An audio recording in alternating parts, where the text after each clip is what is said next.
Imagine a world. It's hard to really picture, isn't it? Where immense sheets of ice, miles thick, covered vast continents, casting these huge shadows, shaping the land. And not just static ice, these were dynamic forces, constantly grinding, moving. Right, exactly. And then picture giant creatures roaming this frozen landscape, Yep. woolly mammoths, saber-toothed cats, the kind of stuff you see in museums, but alive. Icons of the Ice Age, absolutely. Their whole existence tied to that intense cold. Then imagine that world starts changing, and not slowly, but like really fast, geologically speaking. Dramatically fast. The ice starts to groan, fracture, retreat with astonishing speed sometimes. Yeah, retreating, unleashing these torrents of meltwater, Yeah. rivers swelling, sea levels just shooting up. Hundreds of feet globally, drowning vast coastlines that people might have lived on for generations. And the land itself changes too, right? Forests start spreading where it used to be just, barren, frozen tundra, a total greening in some places. A complete ecological makeover. And those giants, Yeah, the mammoths, the rhinos. they just vanish. It's kind of mysterious how they disappeared. It is. This wasn't some slow, gentle thaw spread over countless millennia. It was profound, a rapid metamorphosis of the entire planet, really, compressed into just a few thousand years. Okay, let's unpack this properly. Today, we're embarking on a deep dive into one of the most pivotal periods in human history, but one that maybe doesn't get talked about as much as, say, the dinosaurs or ancient Rome. We're looking at the end of the Ice Age. That's right. We're talking roughly 15,000 to 10,000 BCE. That window when our planet was shifting gears, basically, transitioning from its last big freeze, the last glacial maximum, or LGM as scientists call it, into the warmer period we're still in today, the Holocene. And what's so compelling, I think, is that this period truly represents a monumental turning point, not just for Earth's climate, the geology and the ecosystems, but fundamentally for us, for humanity. Right, it wasn't just the ice melting. No, not at all. It was this dynamic, sometimes turbulent process. You had incredibly rapid global warming, the dramatic, almost chaotic retreat of those colossal glaciers. The widespread extinction of what we call the megafauna, those incredible giant animals we just pictured. And crucially, this is when we see the very first tentative steps of human communities moving away from being purely nomadic hunter-gatherers. Towards something else. Towards something more settled, yeah. More interconnected. Hints of the kind of societies that would eventually lead to villages, towns, civilizations. You see, humanity was, in essence, forced to adapt by these huge environmental pressures. Adapt or perished, basically. Pretty much. Yep. And this pressure, it really accelerated cultural change, technological development, social evolution, in ways we can still feel the echoes of today. It was, you could say, humanity's grand proving ground. So our mission for this deep dive is to really get under the hood of those massive environmental changes. We want to explore that mystery, the disappearance of the Earth's largest mammals. Why did they go? The big prehistoric whodunit, as you called it earlier. Yeah, exactly. And most importantly, uncover how human communities didn't just survive this upheaval, but actually thrived and innovated. How did they cope? How did they lay the very foundations for the world we live in today? It's a journey through intense climate shifts, massive ecological transformations. And then really diving into the human story. That incredible adaptability across what archaeologists call the late Paleolithic and the Mesolithic periods. It's quite a story. It really is. A world in flux defining the end of the Ice Age. Okay, let's begin by grounding ourselves. Timelines can get a bit fuzzy with prehistory. When we say the end of the Ice Age, what time frame are we actually talking about? Is it a specific date or more of a fuzzy zone? It's definitely more of a transition zone, not a single date you can circle on a calendar. We're generally looking at that period from approximately 15,000 BCE up to around 10,000 BCE, give or take. Okay, so about 5,000 years. Roughly, yeah. And this is Wow. the critical window bridging the peak cold period, the last glacial maximum in the LGM, which happened much earlier. When was that peak again? The LGM peaked, roughly between 26,500 and maybe 19,000 BCE, so significantly earlier. And then this transition leads us into the start of our current warm geological period, the Holocene, which officially kicks off around 11,700 years ago, or 9,700 BCE. Gotcha. And that LGM, the peak freeze. Yeah. Just how extreme was it? Can you paint a picture of that? Oh, it's hard to overstate. During the LGM peak, vast sections of the Earth were buried under absolutely immense ice sheets. Think about North America. The Laurentide Glacier covered pretty much all of Canada and stretched way down into the northern U.S. as far south as modern-day Illinois or Ohio. Wow, miles thick. Miles thick in places, yes, maybe a kilometer or two deep even. And in Europe, you had the Weichselian ice sheet blanketing Scandinavia, Britain, northern Germany, and huge glaciers across Siberia, too. So just unimaginable amounts of ice. Unimaginable. These weren't just, big glaciers like we see today. They were continental-scale ice masses, and their sheer weight was so immense they literally pushed down the Earth's crust beneath them. Isostatic depression, right? Exactly. And these ice sheets totally dominated the global climate. They drove down temperatures worldwide, massively altered wind and ocean currents, and because so much of the world's water was locked up in that ice, the planet was not only freezing but also incredibly dry in many areas. Sea levels were maybe 120 meters lower than today. So a completely different world map, really. Fundamentally different. That ice coverage shaped the planet for tens of thousands of years. Okay, so we have this deep freeze. Then, around 15,000 BCE, things start to change. It wasn't just a slow, steady thaw, you said. It was more volatile. What actually kicked off this huge warming trend after millennia of ice dominance? That's a crucial point. It was far from a smooth, linear process. The warming seems to have been triggered by a really fascinating convergence of factors operating on different timescales. Oh, what?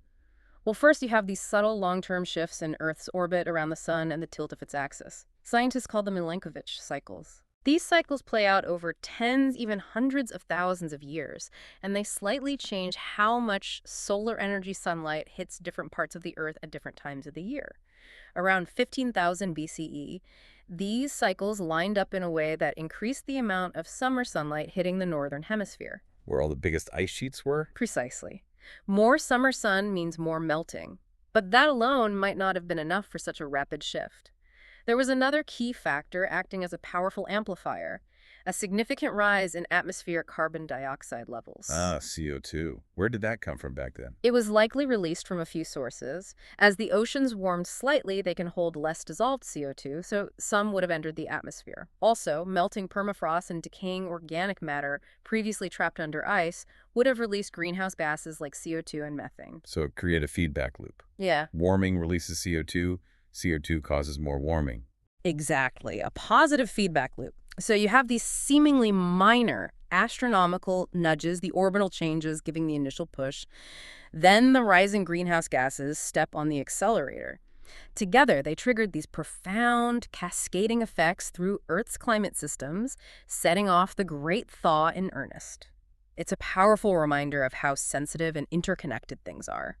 And you mentioned this melting process wasn't a straight line. It had ups and downs. Like, the climate couldn't quite make up its mind. You've captured it perfectly. It was definitely a roller coaster. While the overall trend was warming and glacial retreat, and that retreat really accelerated around 14,500 BCE, it was punctuated by these significant, sometimes dramatic fluctuations. Okay. Now, this rapid melting, even with the bumps, had a direct and immediate consequence. That truly staggering rise in global sea levels we mentioned, it profoundly altered coastlines everywhere. Any specific examples jump out? Oh, definitely. A classic one is the Bering Strait. During the LGM, with sea levels so low, it wasn't a strait at all. It was a vast, exposed land bridge, maybe thousands of miles wide in places, called Beringia. It connected Siberia and Alaska. The route for the first Americans, potentially. Exactly, a critical migration corridor. But as the ice melted and sea levels rose, that land bridge gradually got submerged, eventually closing off that route, or at least making it a sea passage instead of a land one. It fundamentally changed the connection between the continents. And that roller coaster analogy you used is perfect because things got really complicated. After an initial period of quite rapid warming, we call it the Bulling-Allerud warm period, starting around 14,700 BCE, bringing milder temperatures, spreading forests, the climate suddenly slammed on the brakes. How suddenly? Very suddenly. It took an abrupt, unexpected, and intense turn back towards near glacial conditions. This event is called the Younger Dryas. Younger Dryas, I've heard that name. It sounds dramatic. It was incredibly dramatic. It was this powerful cold snap that lasted for about 1,200 years, roughly from 12,900 down to 11,700 BCE. And it wasn't just a little bit cooler. In some regions, like Northern Europe, temperatures plummeted back almost to Ice Age levels. Whoa, what caused that? Just when things were looking up? The leading theory involves a massive disruption of ocean currents, particularly the Atlantic Meridional Overturning Circulation, the AMC, part of the Gulf Stream system that brings heat north. The idea is that a huge pulse of fresh water from melting North American ice sheets pouring into the North Atlantic basically diluted the salty water, shut down that current, and plunged the northern hemisphere back into cold, dry conditions. Unbelievable. Imagine being human then. You're finally adapting to warmth, maybe moving into new areas. Exactly. People had started adapting, spreading out, maybe relying on new plants and animals appearing in the warmer conditions, and then bam, the climate violently snaps back. It must have posed immense, almost existential challenges.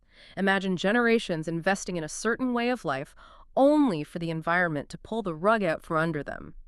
It forced another wave of rapid adaptation, pushing human ingenuity to its absolute limits again.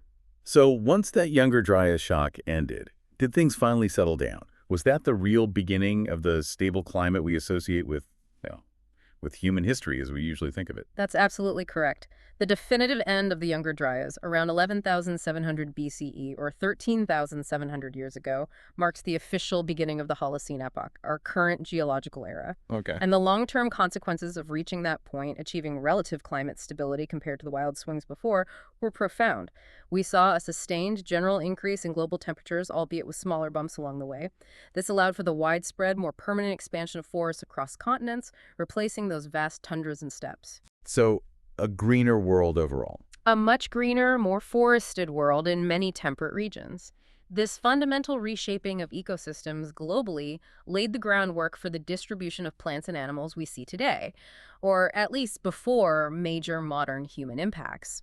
And critically for us, this environmental stability directly influenced where human populations could settle, what resources they could reliably exploit, and ultimately, it paved the way for the really profound societal changes that were just around the corner. Like farming. Exactly. The development of agriculture and settled communities, it was the essential environmental foundation upon which civilization could eventually begin to build. Without that relative stability of the Holocene, it's hard to imagine agriculture taking root in the way it did. Earth's radical makeover environmental consequences. Okay, so it wasn't just temperatures going up and down. The melting ice literally redrew the map of the world, that sea level rise you mentioned. Yeah. The scale of it is just mind-boggling. The scale is almost hard to truly internalize, isn't it? We're talking about a global average rise of 100 to 120 meters. That's somewhere between 330 and 400 feet. Wow, that's like a 30 or 40-story building disappearing underwater. Exactly that kind of scale. And the consequences were immediate and profound. Vast coastal plains, huge areas of low-lying land, which, remember, were exposed during the LGM when sea levels were low. These areas simply vanished beneath the rising waves. And presumably those were good places to live, lots of resources near the coast. Often prime real estate for hunter-gatherers, yes. Rich ecosystems, estuaries, marshes, accessible marine life like shellfish, fish, seabirds, marine mammals. Plus easier access inland along river valleys. These areas, potentially home to thriving communities for thousands of years, were just gone, submerged. Think about the land bridge that once connected Britain to mainland Europe, an area we now call Doggerland under the North Sea. Right, I read about that, like a lost world. It really was. During the LGM and early melt period, it was this vast, low-lying, fertile plain, maybe the size of the Netherlands or Denmark, probably rich in game, rivers, plant life. A major corridor for animals and people moving between Britain and the continent. And the rising seas just swallowed it. Completely swallowed it. Over several thousand years, the sea crept in, turned it into marshland, then islands, and finally completely submerged it, creating the English Channel and severing Britain physically from Europe. This wasn't just a minor shoreline change, it was a massive geographical restructuring. It isolated populations, cut off ancient migration routes, and forced people to fundamentally change how they access resources. Imagine being a community living there. Right. Imagine being part of a community living on that coast, maybe for generations. Right. Your ancestral lands, your hunting grounds, your sacred sites. Over just a few human lifespans, maybe a couple of centuries, you'd witness them literally vanish beneath the waves. That must have been terrifying and disruptive. Deeply disruptive. You'd be forced to constantly retreat inland, or perhaps develop new ways to exploit marine resources if you stayed near the coast. It must have profoundly impacted their view of the world, their stories, their sense of place. It was an existential challenge that really pushed people to innovate, explore, and adapt to fundamentally new geographical realities. We find tantalizing hints of these drowned landscapes through underwater archaeology sometimes. And it wasn't just the water reshaping things. You mentioned the land itself underwent this massive facelift, ecosystems completely transforming. Absolutely. The shift in vegetation was just as profound as the rising seas. Think about the dominant Ice Age landscape in many parts of the world. Vast, cold, dry tundra or open steppe tundra. Think Siberia or large parts of Europe and North America south of the ice. Adapted to support huge herds of grazing animals like mammoths, bison, horses, woolly rhinos. Mammoth. Exactly. But as temperatures climbed and, crucially, moisture patterns shifted with the changing climate, those ecosystems started to shrink and fragment.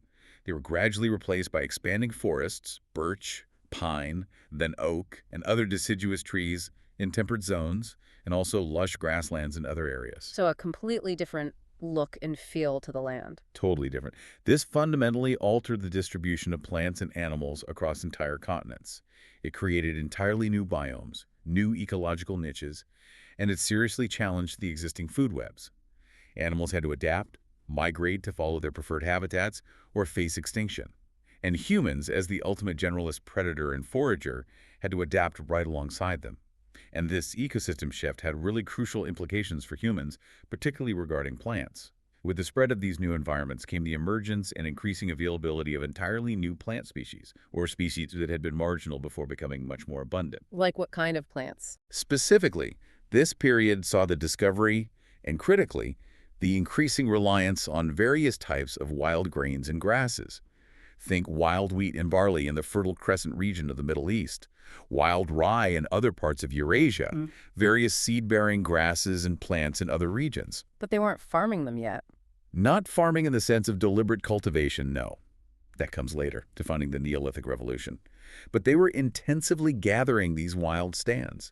They became a significant, reliable, and storable part of the human diet in many regions for the first time. Storable being key, I guess. Absolutely. Grains offered a calorie-rich food source that, unlike fresh meat or perishable roots, could potentially be stored for leaner times.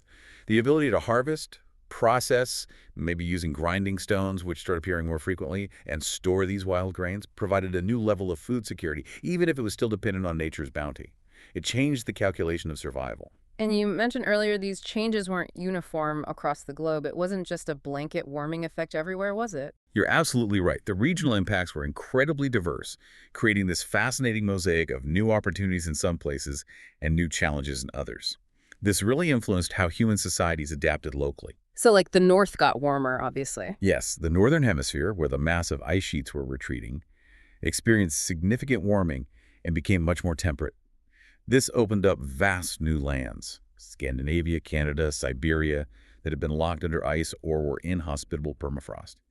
Huge potential for expansion. But other places had surprising changes. Definitely. Take the Sahara Desert. Today, it's one of the driest places on Earth, right? But during this post-glacial period, particularly in the early Holocene, it experienced what's called the African humid period. Humid Sahara, that sounds like an oxymoron. It does now. But back then, roughly from 14,000 to about 5,000 years ago, monsoon patterns shifted. Much more rain fell over North Africa. Large parts of the Sahara became significantly greener, more fertile.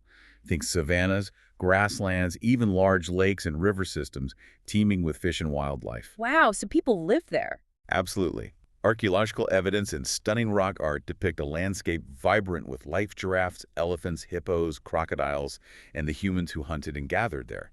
It was a completely different environment, opened up by the same global climate shifts that were melting ice elsewhere. That really drives home how varied the effects were. It does. Yeah. These diverse regional changes directly influence patterns of human migration, where people chose to settle and what resources they focused on exploiting. People moved to where the opportunities were, whether that was newly deglaciated land in the north or a temporarily green Sahara.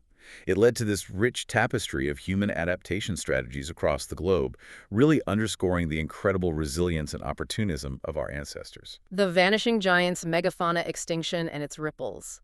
Okay, this is one of the parts that always fascinates me, and I know it's still debated. The mass extinction of the megafauna. We're talking mammoths, yes, but also saber-toothed cats, giant ground sloths, woolly rhinos, this whole gallery of incredible, huge creatures that just disappeared around this time. It really is like a prehistoric whodunit, isn't it? Who or what killed the giants? It absolutely is one of the great mysteries of the Quaternary period. And yeah, the scientific community has been debating the prime suspect, or suspects, for decades. We generally focus on two main competing theories, though, as we'll see, they're not necessarily mutually exclusive. Okay, theory number one. Theory number one is the climate change hypothesis. This basically argues that the rapid environmental changes themselves were the primary killer. The warming temperatures, especially after the Younger Dryas cold snap, dramatically altered habitats. Like the forests replacing the tundra. Exactly. The loss of those cold-adapted ecosystems, like the mammoth steppe, was critical. Vegetation patterns shifted fundamentally, meaning the food sources these large, often specialized herbivores relied on either disappeared, moved, or changed in quality. Also, new diseases might have emerged or spread in the warmer, wetter conditions. Essentially, the argument is that these immense, cold-adapted species, often with slow reproductive rates, simply couldn't cope or adapt fast enough to the new environmental realities. Their world changed out from under them. Okay, that makes sense. Climate change putting immense stress on them. What's the other main theory? The other major contender is the overkill hypothesis. This theory points the finger much more directly at humans. Us, our ancestors. Yep. It proposes that the spread of increasingly sophisticated human hunter-gatherer populations, equipped with more advanced hunting technologies and strategies, led to unsustainable levels of predation on these large, slow-reproducing animals. How advanced are we talking? We're talking about things like finely made spear points, the invention of the atlatl, or spear thrower, which dramatically increased the power and range of spears, coordinated group hunting tactics, possibly the use of traps or driving animals off cliffs. Humans were becoming incredibly effective predators. And the megafauna weren't used to that. Exactly. These animals had evolved for millions of years, often in ecosystems where the main predators were things like saber-toothed cats or giant bears, but they hadn't faced a predator with the cognitive abilities, tool use, and social coordination of anatomically modern humans. We were a new, highly lethal force in their world. Is there archaeological evidence for this? Oh, yes. We find kill sites, particularly in North America, associated with the Clovis culture, where you have clear evidence of humans hunting mammoths and mastodons, spear points found among the bones, large numbers of animals processed in one place. This provides pretty strong circumstantial evidence for a significant human impact. So climate change or human hunting? Mm. Which one is it, or is the jury still out? Well, the modern scientific consensus, for the most part, leans heavily towards a combined effect. It's likely not a simple either situation. A double whammy. Precisely. Think of it synergistically. Climate change was already putting immense stress on megafauna populations, shrinking their habitats, altering their food sources, maybe making them more susceptible to disease. Their numbers might have been declining, their ranges contracting, making them more vulnerable overall. Okay. Then you add highly efficient human hunters into that stressed system. Even if human hunting wasn't the sole cause everywhere, it could have been the decisive final blow that pushed already weakened populations over the brink into extinction. Especially for the largest species with the slowest reproductive rates, losing even a few breeding adults could have been devastating for population recovery. So climate loaded the gun and maybe humans pulled the trigger in many cases. That's a common analogy, yes. And it's a really sobering thought, isn't it? It suggests that even 12,000 years ago, human activity could significantly amplify environmental stress and contribute to extinction events. It's a lesson that feels incredibly relevant today as we face our own biodiversity crisis. Definitely. You mentioned Australia earlier, too, where things happened even before this main extinction pulse. Right. Australia is a really compelling and perhaps more clear-cut case study. Most of its unique megafauna, giant kangaroos, diprotodon, huge flightless birds disappeared much earlier, roughly between 50,000 and 40,000 years ago. This timing correlates much more strongly with the arrival of the first humans on the continent than with any major global climate shift at that time. So that points more strongly to human impact there. It strongly suggests a primary human role in the Australian extinctions, whether through direct hunting or possibly landscape alteration using fire. It shows our ancestors were capable of being powerful ecosystem engineers, reshaping environments and impacting other species long before the end of the last ice age. And these extinctions, they didn't happen uniformly everywhere, did they? Different animals disappeared in different places, and that must have had very specific consequences for the people living there. Indeed, the impact was profound and regionally specific, directly forcing human adaptation. Let's take North America. You lose the icons.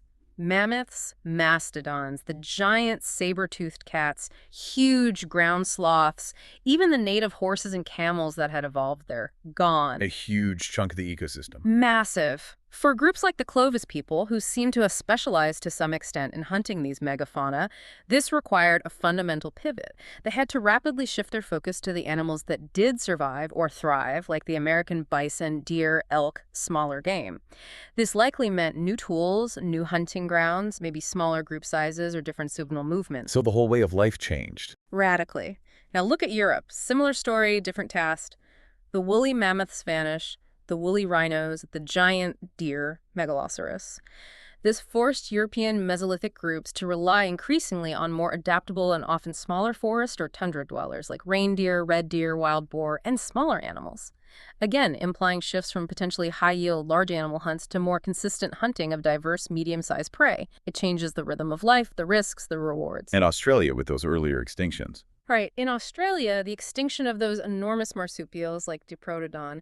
Imagine a wombat the size of a small car and giant kangaroos, plus huge birds like Genyornis, happened tens of thousands of years earlier.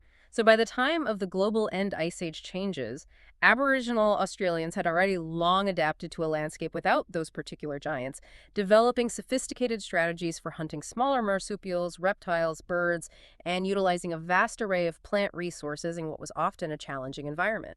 Their adaptation story was already well underway, and it's also really telling which species did make it through this bottleneck. Things like deer, bison, in North America at least, wild boar, certain bear species, Why did they survive when the mammoths didn't? likely a combination of factors.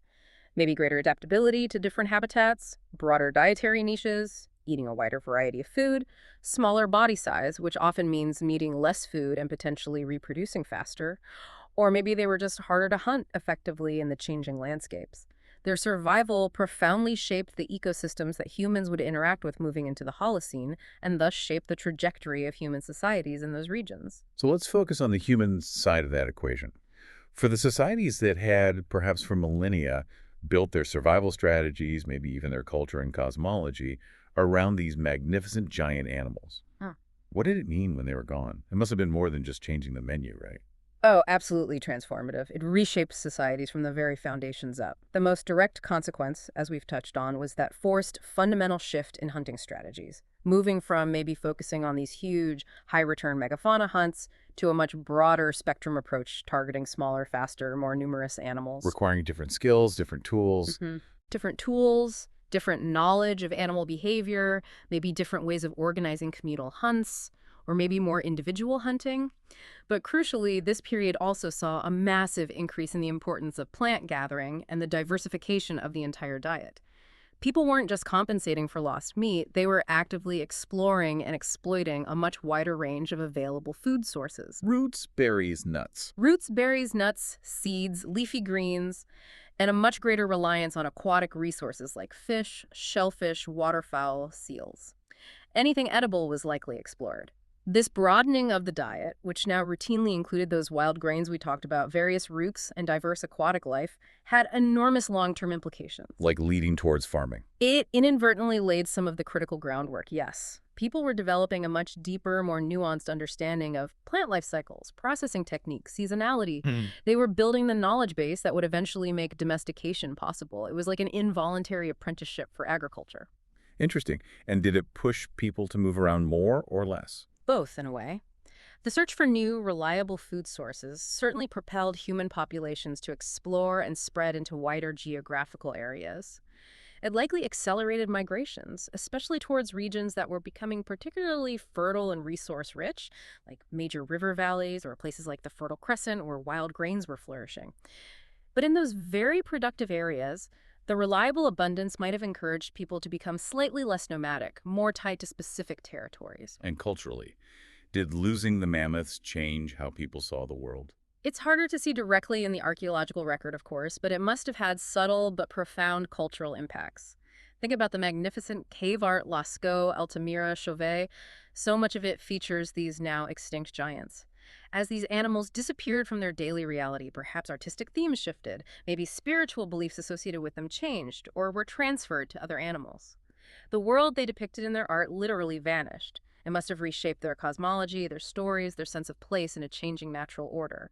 Human ingenuity adaptation, innovation, and societal evolution. This is where the story gets really inspiring, I think. Faced with this completely changing world, the loss of major food sources, altered landscapes, our ancestors didn't just, give up, they innovated with incredible speed and creativity, it seems. It's a remarkable testament to human adaptability and ingenuity, isn't it?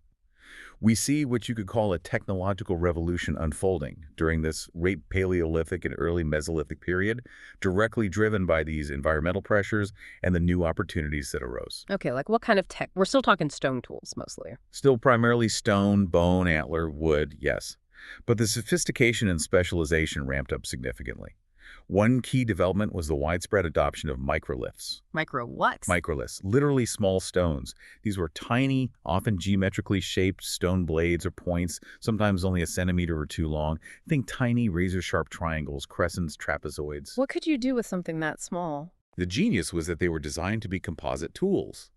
You'd have several of these small, standardized, easily replaceable microliths onto a shaft of wood or bone using resin or sinew. You could create arrowheads, spear barbs, knives, even sickle-like tools for harvesting grasses. Ah, so like replaceable razor blades for your spear or arrow. Exactly. It made tools more efficient, more versatile, and easier to maintain. If one microlith broke, you could just swap it out instead of making a whole new spearhead. This was crucial for hunting the smaller, faster animals that were becoming more important. And you mentioned arrows. Did the bow and arrow become widespread then? Yes, the bow and arrow seems to really take off and become a dominant hunting technology in many parts of the world during this period. It was a complete game changer. How so? It offered a way to project a sharp point with considerable force, accuracy, and crucially, distance. This meant hunters could take down smaller, faster, more agile prey birds, medium-sized mammals much more effectively and safely than with hand-thrown spears. It increased hunting success rates and reduced the risk of getting injured by cornered animals. A massive advantage in the new ecological landscape. And fishing too, you said. Definitely. We see a real proliferation of specialized fishing gear. Intricately barbed harpoons carved from bone or antler, suggesting targeted hunting of larger fish or even marine mammals. And evidence for sophisticated fishing nets, maybe made from woven plant fibers and fish hooks. This points to a growing and vital reliance on aquatic resources, rivers, lakes, coastlines, as a stable, predictable food source, perhaps buffering against fluctuations in land-based game. Okay, so tools got way more sophisticated. What about other aspects of life? Fire? Shelter. Fire, which humans had controlled for hundreds of thousands of years, became even more central and its uses more diversified. It wasn't just for warmth and keeping predators away anymore. What else were they using it for? Cooking became more complex. Fire was essential for making some of those newly important plant foods digestible or detoxifying them. Think roasting roots or tubers, maybe parching grains to preserve them. We also see fire used increasingly for processing materials, hardening wooden spear tips, shaping bone tools, maybe even helping to knap stone by heat treating it first. And you mentioned landscape management, using fire to shape the environment. Yes, there's growing evidence, particularly later in this period and into the Neolithic, for humans using fire intentionally to manage landscapes. Burning areas to clear underbrush, promote the growth of specific useful plants, like nut trees or berry bushes, or to improve grazing for game animals they hunted, or even to help drive game during hunts. It shows a much more active role in shaping their environment. And ironically, the spread of forests provided an abundant and reliable source of wood fuel, making this more intensive use of fire possible. And shelter, were they still mostly in caves? Caves were still used where available, absolutely. Yeah. But we see a definite move beyond just relying on natural shelters. People started constructing more substantial temporary or even semi-permanent dwellings in open-air sites, especially in resource-rich areas where they might stay for longer periods, perhaps seasonally. What were they made of? Various materials depending on the location, wood frames covered with hides or turf, sunken pit houses. But the most spectacular examples are those mammoth bone huts found in Eastern Europe, particularly at sites like Mazyrik in Ukraine. Right, you mentioned those. Building houses out of mammoth bones. Exactly. Elaborate structures, sometimes circular, using hundreds of carefully placed mammoth skulls, jaws, tusks, and long bones to create walls and presumably support a roof structure likely covered in hides. That's incredible, the engineering involved. It's astounding. Imagine the planning, the coordination, the sheer communal effort required to gather, transport, and assemble those massive bones into a stable dwelling. It speaks volumes about their social organization, their foresight, their architectural skill. It's far beyond just basic survival. It indicates complex, settled communities investing significantly in their homes. And these technological leaps, the new ways of living, they must have rippled through society itself, changing how people related to each other, how groups were organized. Exactly. These technological shifts didn't happen in a social vacuum. They both reflected and drove profound changes in the social fabric. While human groups were still, by and large, hunter-gatherers, the diversification of food sources and the emergence of these more stable, resource-rich environments seem to have allowed for the formation of somewhat larger and perhaps more complex social groups. Bigger than the small nomadic bands of the earlier Ice Age. Potentially, yes. Moving beyond the traditional maybe 20, 50-person nomadic bands, we see evidence in some areas for larger seasonal aggregations, perhaps where multiple bands came together at particularly abundant fishing spots or nut harvests. Maybe groups numbering in the low hundreds were possible, at least temporarily. This stability and slightly larger group size likely laid the groundwork for more intricate social organization. Maybe more defined roles within the community, more complex kinship systems, perhaps early forms of leadership based on skill, experience, or managing resources. So the beginnings of more complex societies. The very beginnings, yes. The foundations upon which later, more hierarchical societies could potentially build. And what's truly fascinating alongside this is the remarkable flourishing of art and symbolism during this period. It wasn't just about practical survival. There was clearly cognitive space and cultural drive for expression. You mean like the cave painting? The stunning cave paintings continued and perhaps reached new heights of sophistication in places like Lascaux in France or Altamira in Spain. Incredible realism, use of color, depiction of movement. But it wasn't just cave walls. We see a widespread creation of detailed portable art, especially figurines. Like the Venus figurines. Exactly. The famous Venus's figurines, small sculptures of often exaggerated female forms, found across a vast area of Europe and Siberia. Their exact meaning is debated: fertility symbols, representations of goddesses, self-portraits. But they clearly represent complex abstract thought and shared cultural ideas. We also find lots of engraved bones and stones, decorated tools, personal ornaments like beads made from shells or teeth, and various objects that seem purely ritual in nature. What does all that art tell us? It tells us these weren't people solely focused on the next meal. This burst of artistic and symbolic expression indicates a deepening of abstract thought, complex belief systems, maybe emerging religious practices or shamanism, a more sophisticated understanding of their place in the cosmos, and a strong sense of group identity communicated through shared symbols. They were creating meaning, not just finding food. And all this innovation, this adaptation, this cultural richness, it also fueled further movement, right? People spreading out even more. Absolutely. As we discussed, the melting glaciers, while flooding some areas, simultaneously opened up vast new territories and migration routes in the north that had been inaccessible for millennia. This allowed human populations to significantly expand their geographical reach, moving into and colonizing these newly viable landscapes. Like into Scandinavia or deeper into Siberia. Precisely. And we see the continued, though perhaps increasingly difficult, movement into the Americas. Even as the Bering Land Bridge was becoming submerged or intermittent, people were still finding ways across, perhaps using coastal routes and boats by this time as well. It showcases this incredible persistence, this human drive to explore new horizons, seek out new opportunities, driven by resource availability, maybe population pressure, or perhaps just inherent curiosity. It feels like maybe one of the most significant long-term shifts happening here was a fundamental change in how humans made a living, a kind of economic reorientation, if you can call it that, moving beyond just immediate survival. That's a really crucial insight, and yes, you can definitely see the genesis of a new kind of economy emerging. The extinction of the megafauna was a massive catalyst, forcing that dramatic shift in subsistence strategies we talked about. The resulting profound increase in plant gathering and fishing wasn't just about swapping one food source for another. It represented a broadening and diversification of the entire resource base. Becoming more generalist, less specialized. Exactly. Relying on a wider portfolio of foods.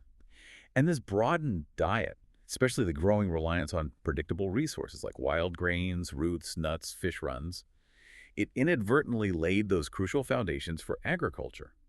People were learning the intimate details of plant life cycles, experimenting with harvesting and processing techniques, understanding seasonality, maybe even unconsciously selecting for more desirable traits just by how they gathered. It was, as I said, almost an involuntary preparation for farming. building ecological knowledge that would be essential later. But beyond just how they got food, this period also marks the growing importance of trade and exchange networks between different human groups. This indicates something more than just self-sufficient bands. Trading what? Tools? Food. We find archaeological evidence for all sorts of things moving over surprisingly long distances. High-quality raw materials for stone tools, like specific types of flint or obsidian, might travel hundreds of kilometers from the geological source, far beyond the likely range of any single group. How do we know that? We can chemically fingerprint the stone, trace it back to its origin. We also find finished tools made from non-local materials, marine shells used as beads far inland, maybe even evidence for the exchange of specialized food resources or unique ritual objects. So groups weren't totally isolated. It seems not. Think about the social connections, the rules of interaction, the trust required for these exchanges to happen, sometimes perhaps between groups who might otherwise be strangers or even potential competitors. To place this in the bigger picture, we're seeing the very first threads of organized economic interaction that goes beyond immediate communal needs. It suggests resource specialization in some areas, intergroup relationships, maybe even early forms of social alliances mediated by exchange. It's the embryonic stage of an economy built on interdependence, not just local foraging. A mosaic of change, regional narratives of adaptation. This is so fascinating. We've talked about these huge global forces, climate change, sea level rise, extinctions. But one of the most compelling things is realizing that human adaptation wasn't a one-size-fits-all response. It played out in really unique ways in different parts of the world, right? That's a vital point, and it truly highlights the incredible flexibility and creativity of our species. The narrative isn't monolithic. It's this rich, complex tapestry woven from diverse regional experiences and responses. Let's try and sketch out some of those regional stories. Okay, let's start with Europe, where those huge ice sheets were retreating. What was the story there? In Europe, the retreat of the Weichselian ice sheet opened up vast areas in the North Scandinavia, the North European plain. Forests spread rapidly across these landscapes, replacing the open tundra. This meant a shift towards hunting forest-dwelling animals like red deer, roe deer, wild boar, and a greater reliance on forest plant resources and fishing in the newly formed lakes and rivers. Different toolkits emerged, adapted to forest environments. And you mentioned the Natufians earlier in the Middle East. Right, down in the Fertile Crescent, that arc covering parts of modern-day Israel, Jordan, Syria, Turkey, Iraq, Iran, we see the emergence of the Natufian culture around 12,500 BCE, even before the Younger Dryas ended. This region was becoming particularly rich in wild cereals, wheat and barley, and nuts like pistachios and almonds. The Natufians became incredibly adept at harvesting and processing these abundant wild grains. How do we know? Their sites show clear evidence. Stone sickle blades with characteristic sickle sheen from cutting grasses, heavy stone mortars and pestles for grinding grains, substantial storage pits, and even semi-permanent settlements with stone-founded circular houses. They were intensively managing and relying on these wild plants to a degree not seen before. They weren't quite farmers yet, but they were right on the cusp, developing the tools, techniques, and sedentary lifestyle that directly preceded agriculture. A pivotal step. Okay, jump across the Atlantic. What about North America? We talked about the Clovis culture and the megafaunal loss. How did things play out after that? In North America, after the disappearance of mammoths, mastodons, and other giants around the end of the Younger Dryas, human groups had to significantly diversify. The focus shifted dramatically towards hunting the surviving large mammal, the American bison, especially on the Great Plains. This led to the development of subsequent cultures, like the Folsom culture, known for their distinctive, beautifully made, fluted spear points, likely designed specifically for hunting bison. In other regions, like the woodlands of the east or the coasts, people adapted by focusing on deer, smaller mammals, fishing, shellfish gathering, and utilizing a wide range of plant foods.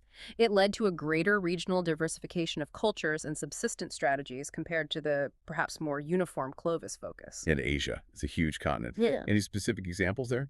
Asia is incredibly diverse, of course. In Siberia and the Beringia region, communities continued their adaptations to the harsh Arctic and subarctic environments, and importantly, continued the process of migrating into the Americas, likely using both land routes when available and potentially coastal routes by boat, adapting to vast and incredibly varied new landscapes as they spread south. Anywhere else in Asia stand out? A really fascinating and somewhat unique case is the Jomon culture in Japan. Emerging right around the end of the Pleistocene, maybe 14,000 BCE or even earlier, the Jomon people developed a remarkably sophisticated adaptation based heavily on coastal and forest resources. They became expert fishers, utilizing marine resources extensively, and crucially, they started producing some of the world's earliest pottery. Pottery. That early. I thought that came with farming. That's the traditional view, but the Jomon break that mold. They were hunter-gatherer fishers, yet they developed pottery very early, likely for cooking fish, shellfish, and processing plant foods like nuts, which were abundant in Japan's forests. Their pottery, often elaborately decorated, along with evidence of pit houses and large shell middens, indicates a surprisingly settled or semi-sedentary lifestyle for non-agricultural people, supported by the rich local environment. It shows there wasn't just one path towards complexity. What about Africa? We mentioned the Green Sahara. Right. In Africa, the story is strongly influenced by those shifts in rainfall. The African humid period turned large parts of North Africa, currently desert, into productive savanna and grassland. This supported significant hunter-gatherer populations, evidenced by abundant archaeological sites and that incredible rock art showing a lost world of wildlife and human activity. When the climate dried out again after about 5000 BCE, those populations had to adapt again, perhaps migrating towards the Nile Valley or southwards, contributing to the complex population histories of the continent. Further south, hunter-gatherer groups continued adapting to diverse environments, from rainforests to savannas to coasts, with their own unique technological and social trajectories. And Australia. They had the early extinctions, you said. Yes, in Australia, Aboriginal populations had already been living without their megafauna for tens of thousands of years by this time. Their story during the End Ice Age transition is one of continued resilience and adaptation to diverse and often challenging Australian environments. They developed incredibly deep ecological knowledge, sophisticated toolkits, often utilizing microliths as well, complex social systems, and distinct artistic traditions, including stunning rock art. They demonstrated long-term success and sustainability in a continent with very different resources and environmental pressures compared to the Northern Hemisphere, showcasing another distinct pathway of human adaptation. It's amazing. You see these global pressures, but the human response is so varied, so tailored to the local conditions and opportunities. It really paints a picture of our species' incredible ingenuity, doesn't it?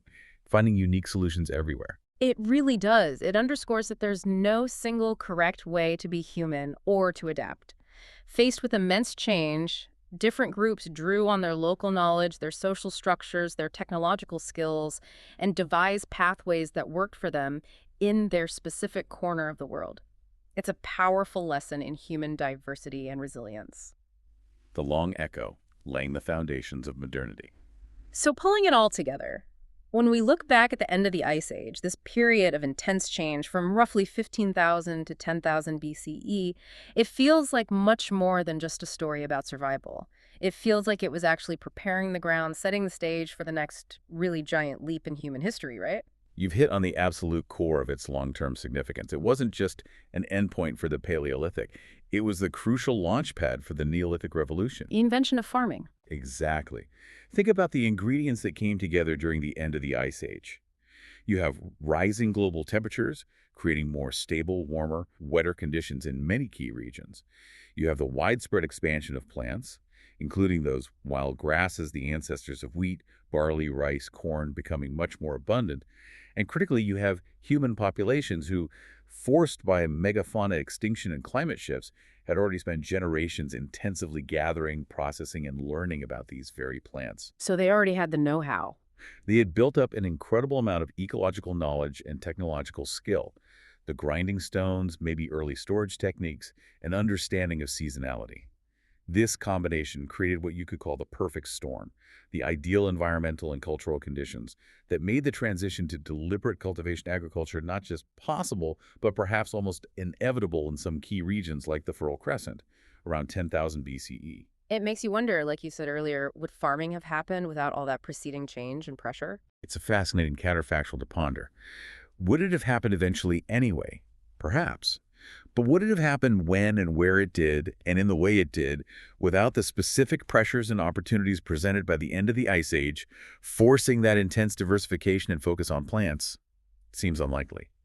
The end of the Ice Age provided both the necessity and the opportunity. And related to that, another huge legacy was the emergence of more semi-settled lifestyles. As people began relying more heavily on predictable, localized resources, dense stands of wild grains, productive fishing spots, reliable nut harvests, there was less incentive to constantly roam. They could stay put longer. Exactly.